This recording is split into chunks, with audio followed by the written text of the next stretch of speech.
Hello everyone, एक बार फिर से स्वागत है आपका अपना यूट्यूब चैनल साइंस गुरु रवि में।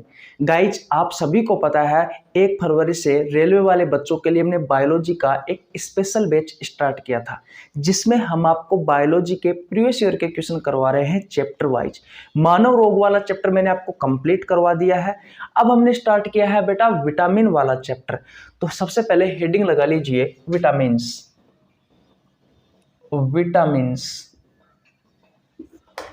और गाइज, आज हम स्टार्ट करने वाले हैं क्वेश्चन नंबर 11 से, क्योंकि बेटा पिछले 10 क्वेश्चन में आपको करवा चुका। तो ये रहा आपकी स्क्रीन के सामने क्वेश्चन नंबर 11। देखिए भैया, ये रहा आपकी स्क्रीन के सामने क्वेश्चन नंबर 11। बहुत अच्छा क्वेश्चन है बेटा, और इस क्वेश्चन में मैं आपको बहुत सारी जानकारी देने वाला हूँ। क्वेश्चन नंबर 12 कहता है क्वेश्चन को ध्यान से पढ़ना बेटा, उसके बाद में इसका आंसर देना। आपको 100 में से 100% फायदा मिलेगा। जब भी आप किसी क्वेश्चन को करते हो तो सबसे पहले उस क्वेश्चन को बहुत अच्छे से पढ़ा करो। क्वेश्चन नंबर 11 कहता है कि हिनताज्य रोगों, इसका मतलब होता है डेफिशिएंसी डिसीज, यानी कि कमी से होने वाले रोग के संदर्भ में रिकेटस किसकी कमी के कारण होता है। यह आपके ऑप्शंस है। ऑप्शन नंबर ए है vitamin C, option number B है vitamin E, option number C है विटामिन डी, और ऑप्शन नंबर डी है बेटा विटामिन बी12। ये क्वेश्चन आपसे आरआरबी एनटीपीसी में पूछा गया है 17/6/2012 को। 2012 को नहीं है बेटा, 2022 को है। ये भी है 2022 को है, 17/6/2022 को। अगर मैं जितने भी क्वेश्चन करवाता हूं उनमें से आपको किसी भी क्वेश्चन का आंसर आता है तो आप कमेंट बॉक्स में बता दिया करो। इस क्वेश्चन का राइट आंसर होगा भैया option number C vitamin D. Vitamin D की कमी से बेटा कौन कौन सी बीमारी होती है, तो ये आपको याद करनी ही करनी है। एक तो रिकेटस, इस रिकेटस को सूखा रोग कहा जाता है, सूखा रोग कहा जाता है। ये छोटे बच्चों में होती है, और इसमें क्या होता है, बच्चों की जो हड्डियां होती है वो कमजोर हो जाती है, वो बच्चों की हड्डियां कमजोर हो जाती है। और सेम यही बीमारी जब इंसान वयस्क हो जाता है, ओस्टियोमलेशिया, ये वयस्क में होती है, और इसमें भी क्या होता है, आपकी जो हड्डियां होती है वो कमजोर हो जाती है बेटा। और विटामिन डी की कमी से एक बीमारी और होती है जिसे कहा जाता है ओस्टियोपोरोसिस। इसमें क्या होता है, विटामिन डी की कमी से होती है ये बीमारी, और कैल्शियम की कमी से होती है। और इसमें हड्डियों में छिद्र पड़ जाते हैं बेटा, छोटे छोटे छिद्र हो जाते हैं। इसमें हड्डियों में छिद्र हो जाते हैं।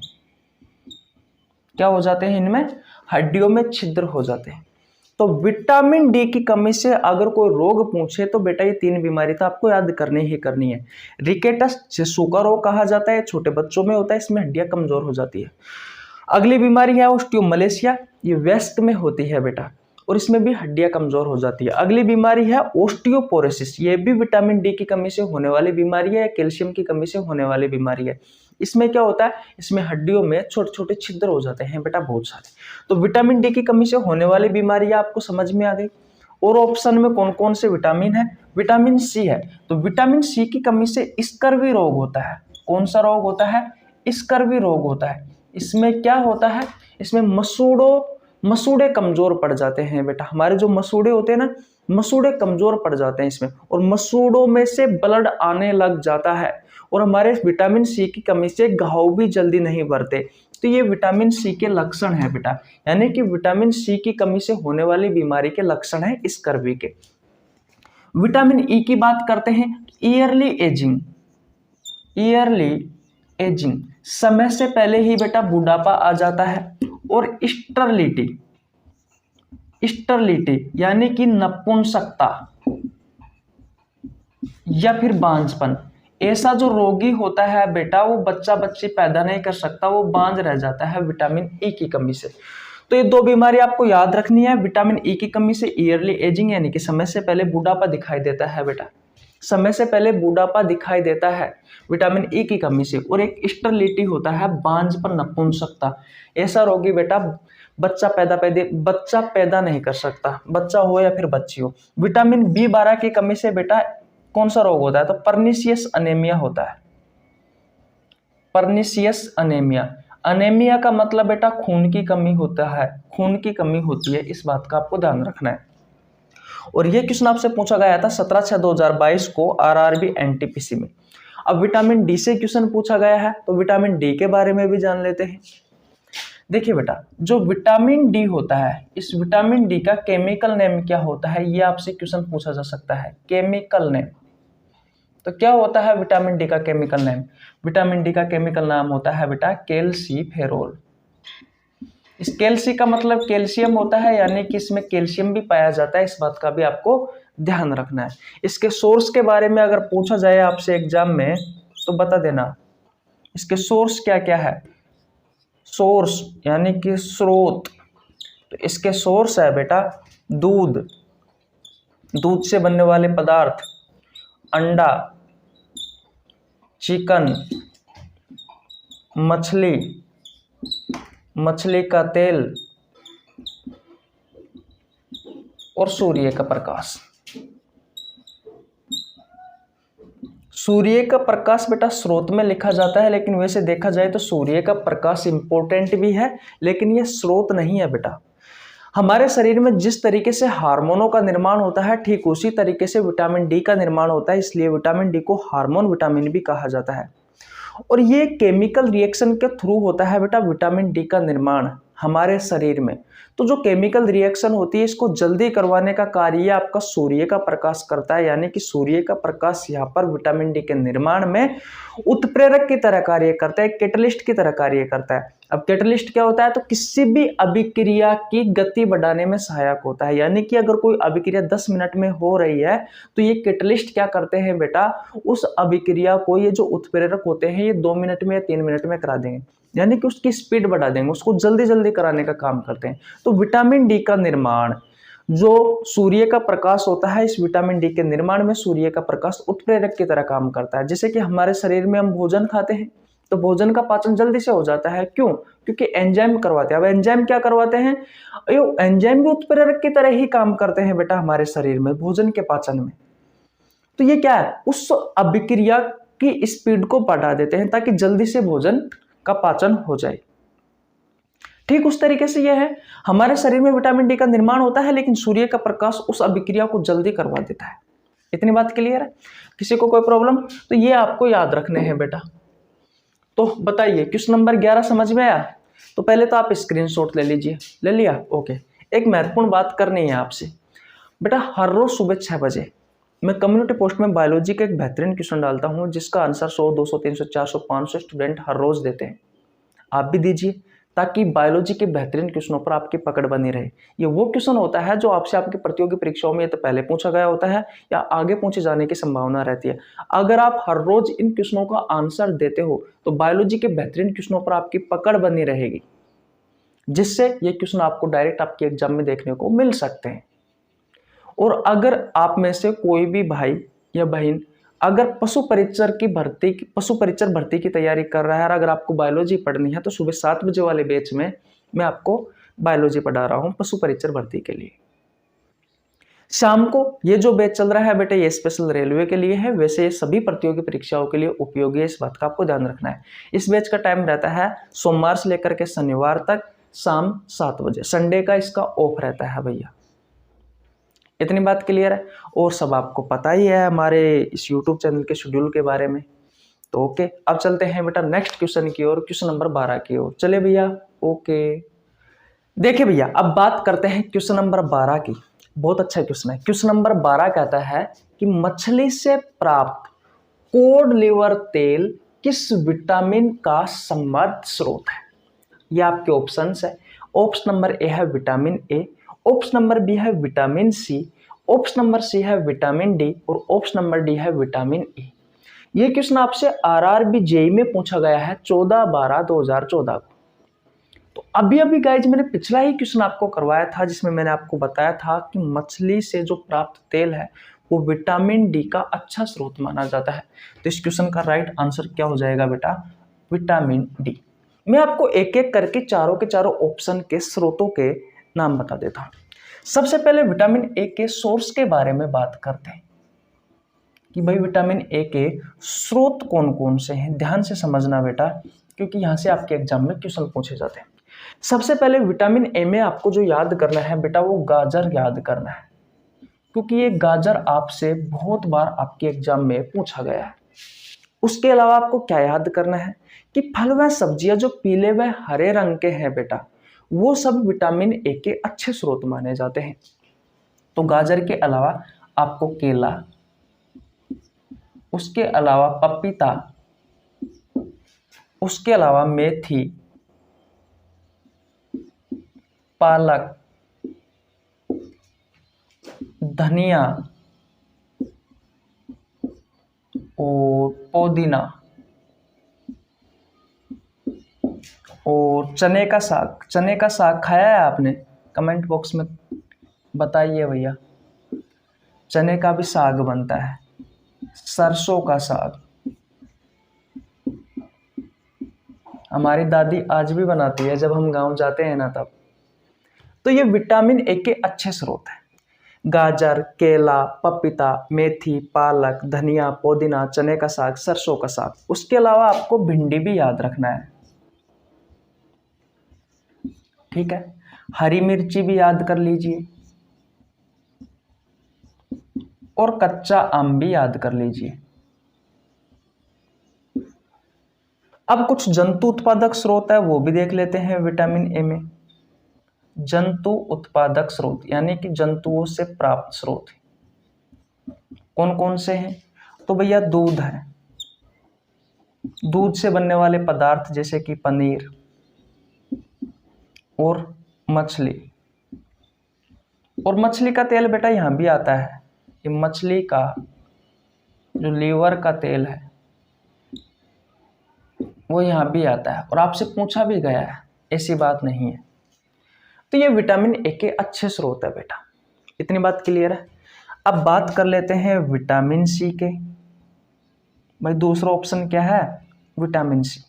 तो याद रखना बेटा, विटामिन सी में जितने भी खट्टे फल है वो सभी बेटा विटामिन सी के अच्छे स्रोत हैं, जैसे कि नींबू,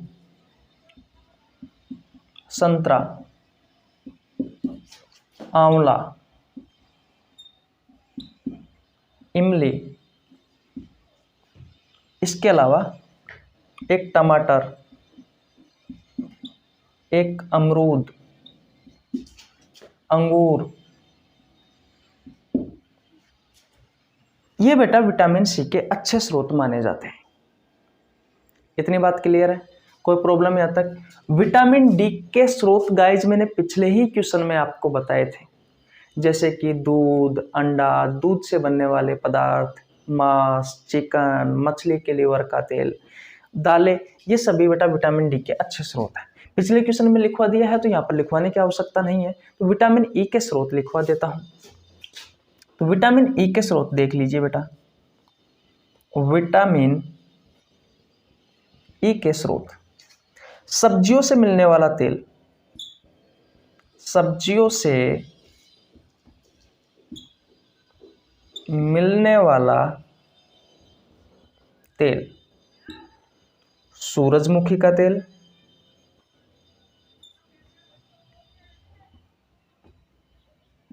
यहां पर भी आता है भैया ये मछली का तेल, लेकिन सबसे अच्छा जो स्रोत माना जाता है वो यही माना जाता है विटामिन डी। इतनी बात क्लियर है? तो आपको सबसे पहले यही करके आना है। उसके अलावा नारियल पानी, जितने भी ड्राई फ्रूट्स है बेटा ये सब बीज में आते हैं, तो मैंने बीज लिख दिया है। उसके अलावा तरबूज और अनार, ये है भैया आपके विटामिन ई के स्रोत। बोलो भैया, क्या आपको ये स्रोत समझ में आए? क्या आपको ये स्रोत याद हुए? तो बेटा स्क्रीनशॉट ले लो और अपनी कॉपी में लिख लो, काम में आने वाली चीजें हैं। कोई प्रॉब्लम किसी को यहाँ तक? विटामिन ए के बता दिए, विटामिन सी के बता दिए, विटामिन ई के बता दिए, विटामिन डी का मैंने पिछले ही क्वेश्चन में, जो मैंने आपको क्वेश्चन नंबर 11वां करवाया था उसमें मैंने आपको बताए थे। तो चलिए भैया नेक्स्ट क्वेश्चन की ओर। किसी को प्रॉब्लम यहाँ तक बिल्कुल नहीं होनी चाहिए, मिटा दूँ? ओके बेटा, स्क्रीनशॉट ले लीजिए, नेक्स्ट क्वेश्चन की ओर चलते हैं। देखिए भैया, अब बात करते हैं क्वेश्चन नंबर 13 की। अच्छा क्वेश्चन है भैया क्वेश्चन नंबर 13 भी। क्वेश्चन नंबर 13 कहता है कि विटामिन सी की कमी से कौन सा रोग होता है। सेम ऐसे कैसे ही आपके ऑप्शंस है rickets, beriberi, scurvy, night blindness. ये क्वेश्चन आपसे पूछा गया है आरआरबी जेईई में 14/12/2014 को। बताइए इस क्वेश्चन का राइट आंसर क्या होगा। गाइज इस क्वेश्चन का राइट आंसर होगा स्कर्वी। कौन सा? स्कर्वी। मैंने आपसे कहा था कि स्कर्वी विटामिन सी की कमी से होने वाली एक बीमारी है, और इसमें क्या होता है, हमारे मसूड़े कमजोर हो जाते हैं। जो मसूड़े होते हैं बेटा वो कमजोर हो जाते हैं, मसूड़ों में सूजन आने लग जाता है और मसूड़ों से ब्लड भी निकलने आने लग जाता है। और अगर आपके शरीर में विटामिन सी की कमी है तो बेटा आपके घाव भरने में भी प्रॉब्लम आती है। तो घाव भरने में परेशानी, यानी घाव जल्दी से नहीं भरते भैया, इस बात का भी आपको ध्यान रखना है। ये मैं आपको पढ़ा चुका। खट्टे फल में खट्टे सब्जी विटामिन सी की अच्छी स्रोत मानी जाती है। मुख्य रूप से अभी मैंने पिछले ही क्वेश्चन में आपको लिखवाए थे, जैसे कि टमाटर, इमली, आंवला, अमरूद, नींबू, संतरा, ये सभी बेटा विटामिन सी के अच्छे स्रोत माने जाते हैं, जिसमें अंगूर भी था बेटा। रिकेटस के बारे में भी अभी अभी मैं आपको पढ़ा चुका कि ये विटामिन डी की कमी से होने वाली बीमारी है। भाई विटामिन डी की कमी से होने वाली बीमारी है, और इस रिकेटस को सूखा रोग भी कहा जाता है, सूखा रोग भी कहा जाता है। और ये बच्चों में होता है, और बच्चों में हड्डियां कमजोर हो जाती है बेटा, दांत भी लेट आते हैं और उनका जो मस्तिष्क होता है वो भी कमजोर होता है। नाइट ब्लाइंडनेस के बारे में बात करें तो ये विटामिन ए की कमी से होने वाली बीमारी है। ये विटामिन ए की कमी से होने वाली बीमारी है नाइट ब्लाइंडनेस, जिसे आप हिंदी में रतौंधी कहते हो। क्या कहते हो? रतौंधी। इस रोग में क्या होता है, जो रोगी होता है उसको हल्की से कम प्रकाश में बेटा दिखाई देना बंद हो जाता है, दिखाई नहीं देता है। क्यों नहीं देता है? क्योंकि आंख में पाई जाने वाली जो रोड सेल है बेटा वो खराब हो जाती है। और जब भी तो कहा जाता है कि विटामिन ए हमारी आंखों के लिए अच्छा होता है। जितना आप विटामिन ए का सेवन करते हो उतनी हमारी आंख अच्छी होगी बेटा। और जिसका सबसे अच्छा स्रोत है आपकी गाजर। गाजर जो होती है वो हमारी आंखों के लिए अच्छी होती है, क्योंकि इसमें विटामिन ए पाया जाता है। इतनी बात क्लियर है। बचा है बेटा आपको option number B. Option number जो बी है बेटा, ये रोग होता है विटामिन बी1 की कमी से। किसकी कमी से? बी1 की कमी से। बेरी रोग। इसमें बेटा हमारा तंत्रिका तंत्र प्रभावित होता है, लकवा आ जाता है बेटा। आपकी जो मसल्स होती है उनमें पैरालाइसिस हो जाता है, मसल्स जो पैरालाइसिस हो जाती है, यानी कि आपकी मांसपेशियों में लकवा आ जाता है। ये विटामिन बी1 की कमी से होने वाली बीमारी है। आपके परीक्षाओं में ज्यादातर जो क्वेश्चन पूछे जाते हैं उनके बारे में मैं आपको बता देता हूं। कुछ महत्वपूर्ण बीमारी है, ये तो आपको याद करनी ही करनी है। जैसे कि विटामिन ए।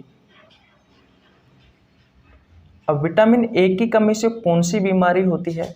एक तो नाइट ब्लाइंडनेस होती है, जिसके बारे में मैं आपको बता चुका। एक आपको जीरोपथैलेमिया, जीरोपथैलेमिया भी याद रखना है विटामिन ए की कमी से। विटामिन सी की कमी से स्कर्वी रोग आपको याद रखना है। कौन सा रोग? स्कर्वी। विटामिन डी की कमी से, ये सी की कमी से है भैया, याद रख लेना। विटामिन सी की कमी से स्कर्वी, विटामिन डी की कमी से रिकेटस, रिकेटस के अलावा ओस्टियोमलेशिया, उसके अलावा ओस्टियोपोरोसिस,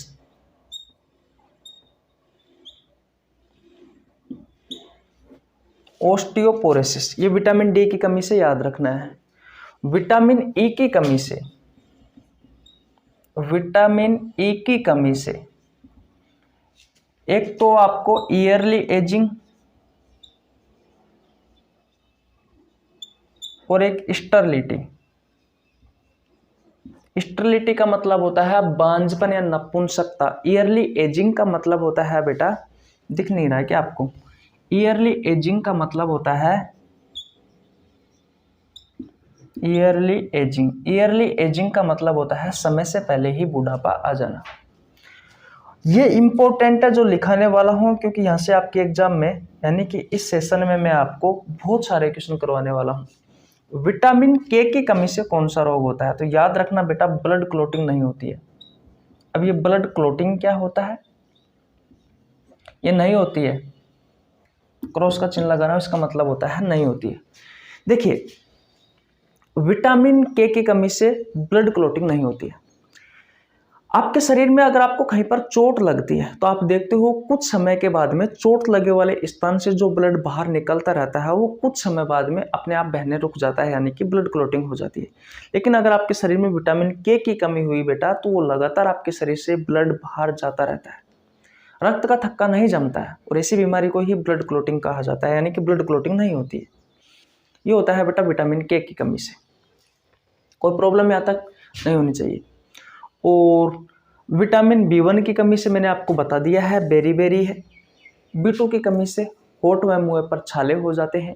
B3 की कमी को पेलेग्रा रोग कहा जाता है। अंग्रेजी वर्णमाला के डी अक्षर से स्टार्ट होने वाली 4 बीमारियां पढ़ते हैं, डर्मेटाइटिस, डायमेंशिया, डायरिया और डेथ, जिसे आप 4D रोग भी कहते हो, पेलेग्रा को। ये विटामिन सी की कमी से होते हैं। विटामिन B3 की कमी से होते हैं, इस विटामिन सी की कमी से नहीं। वैसे ही विटामिन B6 के बारे में देखा जाए तो माइल्ड एनीमिया, B9 के बारे में देखा जाए तो मेगलोब्लास्टिक एनीमिया, और B12 के बारे में देखा जाए तो परनेसिस एनीमिया। ये भी आपको याद रखना है। फिलहाल इतना याद कर लीजिए, आगे जानकारी आपको आने वाले क्वेश्चनों में दूंगा बेटा। तो ये यहाँ तक की बात क्लियर हो गई? ओके, स्क्रीनशॉट ले लीजिए, नेक्स्ट क्वेश्चन की ओर चलते हैं। चले भैया, ओके। देखिए भैया, अब बात करते हैं क्वेश्चन नंबर 14 की। बहुत अच्छा क्वेश्चन है। क्वेश्चन नंबर 14 कहता है कि केला किस विटामिन का एक अच्छा स्रोत है? ये आपके ऑप्शन है। ऑप्शन नंबर ए है बेटा ए, ऑप्शन नंबर बी है सी, ऑप्शन नंबर सी है vitamin D, option number D है बेटा बी, यानी कि विटामिन बी। ये क्वेश्चन आपसे पूछा गया है RRB जेईई में 14/12/2014 को। ध्यान से समझना बेटा, केला से 2-3 बार क्वेश्चन पूछा गया है। अगर केले के बारे में पूछा जाए तो याद रखना बेटा, केले में सबसे ज्यादा विटामिन B6 होता है। कौन सा विटामिन होता है? तो विटामिन B6 होता है। लगभग ये 38% होता है, नहीं 33% होता है। केले में बेटा विटामिन B6 होता है, वो 33% पाया जाता है। 38% मेरे को याद रह गया, सॉरी उसके लिए। 33% पाया जाता है। उसके अलावा बेटा विटामिन सी का भी केला अच्छा स्रोत माना जाता है, और उसके अलावा विटामिन ए का भी अच्छा स्रोत माना जाता है बेटा केला। ये चीज आपको याद रखनी है। तो आशा करता हूं ये क्वेश्चन आपको बहुत अच्छे से समझ में आ गया होगा।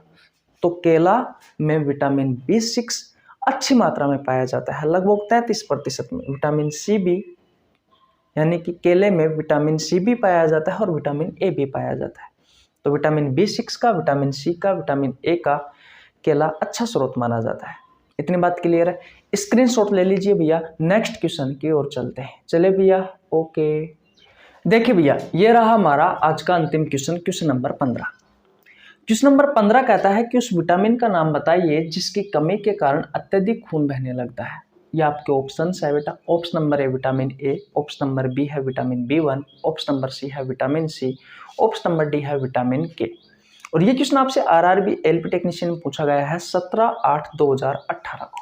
बताइए, अभी लास्ट क्वेश्चन में ही गाइज मैं आपको बता के आया हूं कि विटामिन के की कमी से बेटा ब्लड क्लोटिंग नहीं होती है। ब्लड क्लोटिंग यानी कि रक्त का थक्का नहीं जमता है। ब्लड क्लॉटिंग नहीं होती है, यानी कि रक्त का थक्का नहीं जमता है। जब हमें चोट लगती है तो हमारे शरीर से ब्लड बाहर जाता रहता है।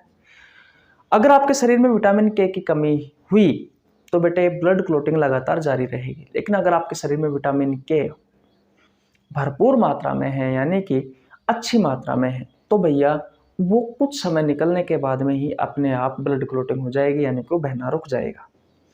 और ये क्वेश्चन बहुत बार पूछा गया है, आगे इससे संबंधित मैं आपको बहुत सारे क्वेश्चन करवाने वाला हूँ। ए की कमी से नाइट ब्लाइंडनेस रोग होता है, जीरोप्थिलेमिया होता है। विटामिन B1 की कमी से बेरीबेरी रोग होता है। विटामिन सी की कमी से स्कर्वी रोग होता है। विटामिन डी की कमी से रिकेटस होता है। ई की कमी से ईयरली एजिंग या फिर स्टरलिटी यानी नपुंसकता या बांझपन, ये रोग होते हैं। तो मैंने आपको सब बता दिए हैं इनकी कमी से होने वाले रोग। गाइज अगर आपने विटामिन वाला चैप्टर नहीं पढ़ा है तो मैं आपको नीचे लिंक डिस्क्रिप्शन में विटामिन वाले चैप्टर का दे दूंगा, जा करके पढ़ लेना। कोई प्रॉब्लम रहती है बायोलॉजी से संबंधित तो बेझिझक होकर कमेंट बॉक्स में बता दिया करो, आपके सारे क्वेश्चनों का जवाब दिया जाएगा। हाँ, हो सकता है कि अगर मुझे पता ना हो तो 1 घंटे 2 घंटे के बाद में, लेकिन वैसे मैं चेक करता रहता हूँ 1-2 घंटे में, तो मैं आपका आंसर ज़रूर दूंगा। कोई वीडियो शूट करता रहा हूँ, उस टाइम पे थोड़ा सा टाइम ज़्यादा लग जाता है, लेकिन मैं देखता रहता हूँ। तो स्क्रीनशॉट ले लीजिए। अगर आपको आज की क्लास अच्छी लगी हो तो क्लास को लाइक कर दीजिए, अपने दोस्तों के पास शेयर कर दीजिए, आपके छोटे भाई के लिए एक प्यारा सा कमेंट कर दीजिए। चैनल पर नया तो चैनल को सब्सक्राइब कर लेना, बेल आइकन को प्रेस कर लेना, ताकि आपके पास हमारे वीडियो का नोटिफिकेशन टाइम टू टाइम पहुंच सके। मिलते हैं गाइस नेक्स्ट वीडियो में, तब तक के लिए जय हिंद, जय भारत, राम राम।